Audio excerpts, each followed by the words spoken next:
ओम। हिंदू संगठन क्यों और कैसे, प्रकरण 6, खंड 2। हिंदू सुधारकों द्वारा प्रस्तुत उपचार। उत्तर भारत में कबीर और नानक ने, दक्षिण भारत में अन्य साधु संतों ने समय समय पर हमारी विच्छिन्न होने की प्रवृत्तियों को रोकने का प्रयत्न किया तथा समाज में अंदर घुसी हुई धार्मिक और सामाजिक कुरीतियों को सुधारने का प्रयत्न किया, परंतु उनके संपूर्ण प्रयत्न एकांगी और संकुचित सिद्ध हुए। पंजाब में गुरु गोविंद सिंह ने और महाराष्ट्र में छत्रपति शिवाजी ने तलवार उठाई और भारत को विदेशी दासता से मुक्त करने का राजनीतिक दृष्टि से प्रयत्न किया, परंतु अपने दास देश को मुक्त करने के उनके प्रयत्न खिलती हुई कली को काट देने के समान सिद्ध हुए और एक तीसरी शक्ति आ कूदी। यह तीसरी शक्ति केवल शारीरिक शक्ति में ही आगे नहीं बढ़ी हुई थी, अपितु कूटनीतिक दांवपेचों में अद्भुत रीति से अभ्यस्त, संगठन दृष्टि से सुदृढ़ और देशभक्ति की भावना से परिपूर्ण थी।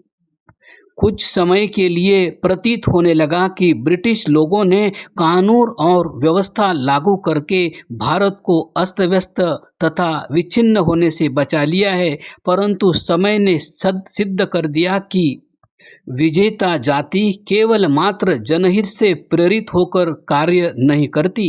यह तो न केवल निरर्थक है अपितु असंभव भी है कि इस छोटी सी पुस्तिका में हिंदुओं पर ब्रिटिश शासन के सामाजिक और राजनीतिक प्रभाव को दर्शाया जा सके। यहाँ तो इतना ही कह देना पर्याप्त है कि लोगों ने इस प्रभाव को ईस्वी सन की 20वीं शताब्दी के प्रारंभ में भी अनुभव करना शुरू किया और सन 1909 में हिंदुओं ने संगठन के प्रयत्न आरंभ किए। संगठन के विचार का जन्म और उसकी वृद्धि। सांप्रदायिक दृष्टि से हिंदुओं के संगठित होने का विचार पहले पंजाब में उठा। पंजाब के मुसलमानों ने सर सैयद अहमद की राजनीतिक क्षेत्र से दूर रहने की नीति से असंतुष्ट होकर एवं मुसलमानों की राजनीतिक दृष्टि से संगठित करने के लिए मुस्लिम लीग की आधारशिला रखी।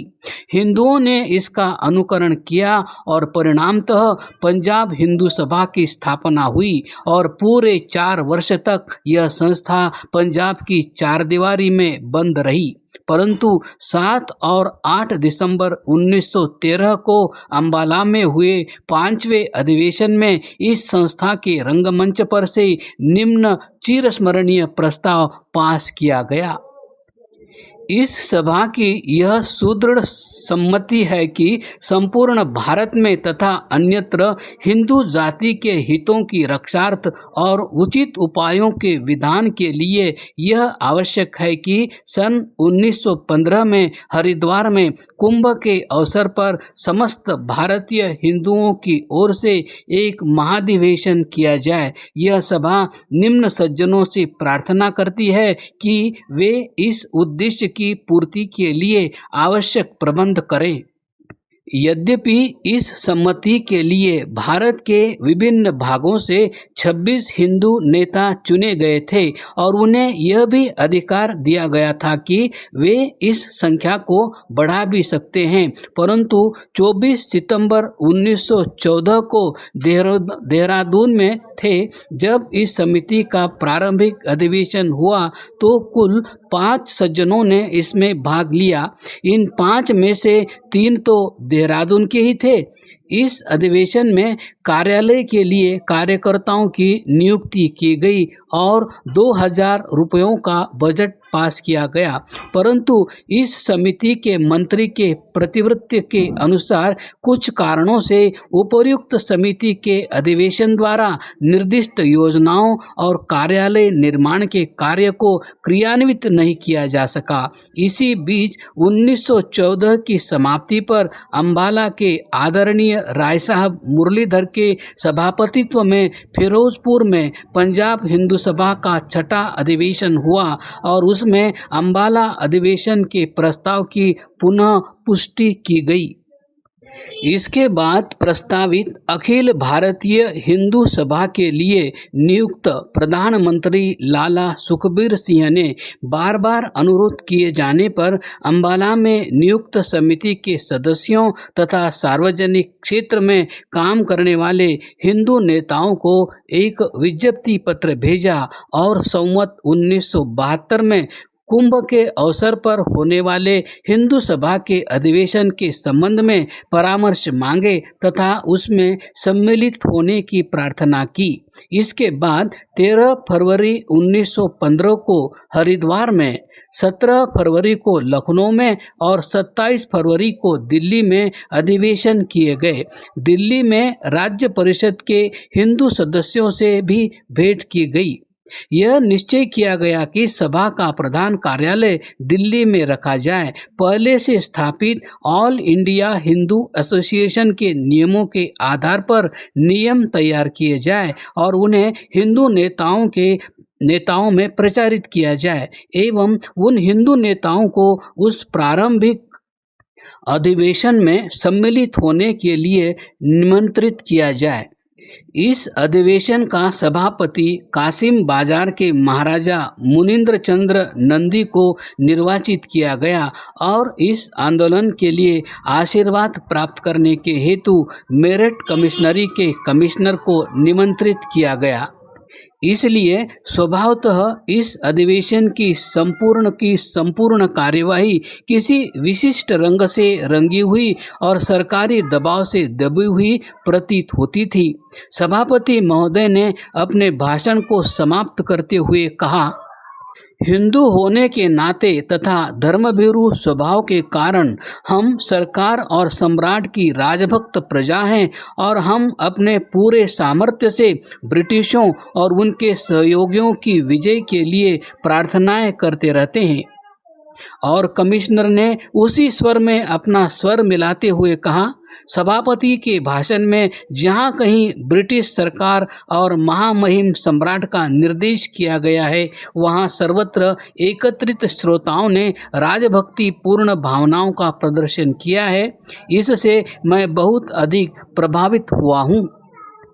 इस प्रदर्शन के समाप्त होने पर विषय समिति की कई दिनों तक मीटिंग हुई। इसमें सभा के नियम बनाए गए और उद्देश्यों की व्याख्या की गई। इस संस्था का सार्वदेशिक हिंदू सभा ऐसा नाम रखा गया और इसके उद्देश्य इस प्रकार घोषित किए गए। क हिंदू जाति के विभिन्न भागों में इस प्रकार एकता पैदा करना तथा घनिष्ठ संपर्क स्थापित करना कि वे एक शरीर के विभिन्न अंग प्रतीत हो। ख हिंदू जाति में विस्तृत रूप से शिक्षा का प्रसार करना। ग हिंदू जाति के विभिन्न वर्गों की अवस्था को सुधारना तथा उन्नत करना। घ जब कभी जहाँ कहीं आवश्यकता हो हिंदू हितों की रक्षा करना तथा उन्हें आगे बढ़ाना। हिंदुओं तथा अन्य भारतीय जातियों के बीच सद्भावना उत्पन्न करना और उनके साथ में भी पूर्ण व्यवहार करना तथा सरकार के साथ राजभक्त के रूप में सहयोग करना। च सामान्य रूप से जाति के धार्मिक, नैतिक, शैक्षणिक, सामाजिक और राजनीतिक हितों की सुरक्षा के आवश्यक पग उठाना।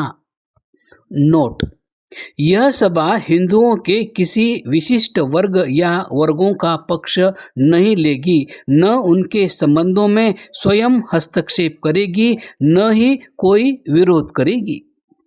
मुझसे भी इस सभा का सदस्य होने को कहा गया और मुझे महात्मा गांधी को भी प्रेरणा करके इसमें सम्मिलित होने को कहा गया। उस समय गांधी जी गुरुकुल में मेरे अतिथि थे, परंतु मेरे जैसे व्यक्ति के लिए जिसने 18 वर्ष में वकालत छोड़ रखी हो और 20 वर्ष से भी अधिक समय से ब्रिटिश भारतीय सरकार की शिक्षण पद्धति से क्रियात्मक असहयोग कर रखा हो, स्वभावतः इस प्रकार के आंदोलन में सहयोग दे सकना संभव न था। दूसरे को प्रेरणा करने की बात तो दूर रही, बहुत बाजों गाजों के साथ सार्वदेशिक हिंदू सभा की स्थापना की गई। कासिम बाजार के महाराजा सभापति चुने गए। 3 शंकराचार्यों सहित 13 उपसभापति चुने गए। लाला सुखबीर सिंह प्रधानमंत्री नियुक्त हुए। उनके 4 सहकारी मंत्री बनाए गए और देश के सभी प्रांतों से चुन चुनकर कार्यकारिणी के 50 सदस्य चुने गए और यह प्रतीत होने लगा कि यह संस्था अत्यल्प काल में हिंदू समाज का कायाकल्प कर देगी। सभा के प्रतिवर्ष वार्षिक अधिवेशन होने लगे और विशेष अधिवेशन भी होने लगे। हिंदू हितों की रक्षार्थ प्रस्ताव पास किए जाने लगे, परंतु हिंदुओं के विभिन्न वर्गों की अवस्था सुधारने तथा उनकी दशा को उन्नत करने के लिए क्रियात्मक रूप से कुछ भी नहीं किया गया। हरिद्वार में हर की पौड़ी पर गंगा का जल अबाधित रूप से रहे, गोरक्षार्थ और आने वाले सुधारों में हिंदू हितों की रक्षार्थ संयुक्त प्रांत के गवर्नर, वायसराय और भारत मंत्री के पास डेपुटेशन तथा निवेदन पत्र मेमोरेंडम भेजे गए, परंतु ये शानदार प्रयत्न अत्यल्प फलदायक सिद्ध हुए।